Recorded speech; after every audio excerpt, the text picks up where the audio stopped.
मैया रानी के भवन में हम दीवाने हो गए, हम दीवाने हो गए माँ, हम दीवाने हो गए। मैया रानी के भवन में हम दीवाने हो गए। मैया रानी के भवन में हम दीवाने हो गए, हम दीवाने हो गए माँ, हम दीवाने हो गए। मैया रानी के भवन में हम दीवाने हो गए। एक तो माँ का रूप सुंदर, दूसरा साड़ी सजी। एक तो माँ का रूप सुंदर, दूसरा साड़ी सजी। तीसरा गोटा लगा है, हम दीवाने हो गए। मैया रानी के भवन में हम दीवाने हो गए। एक तो माँ के पैर सुंदर, दूसरी पायल सजी। एक तो माँ के पैर सुंदर, दूसरी पायल सजी।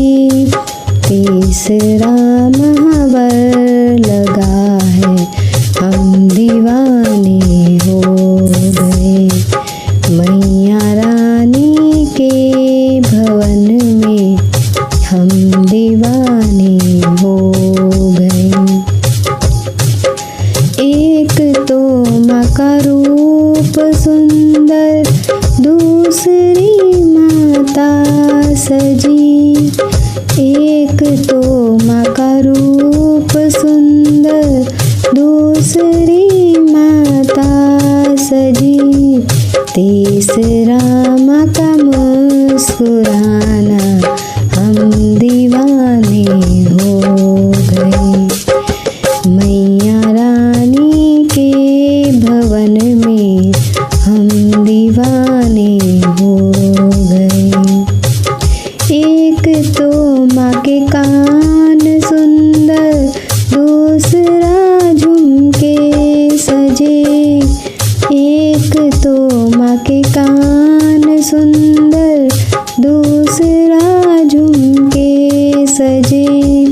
तीसरी नथुनी सजी है, हम दीवाने हो गए। तीसरी नथुनी सजी है, हम दीवाने हो गए। मैया रानी के भवन में हम दीवाने हो गए।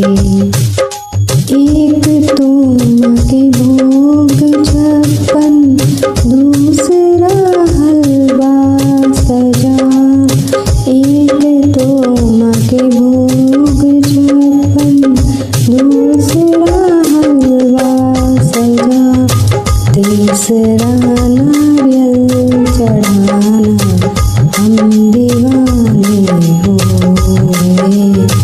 मैया रानी के भवन में हम दीवाने हो गए।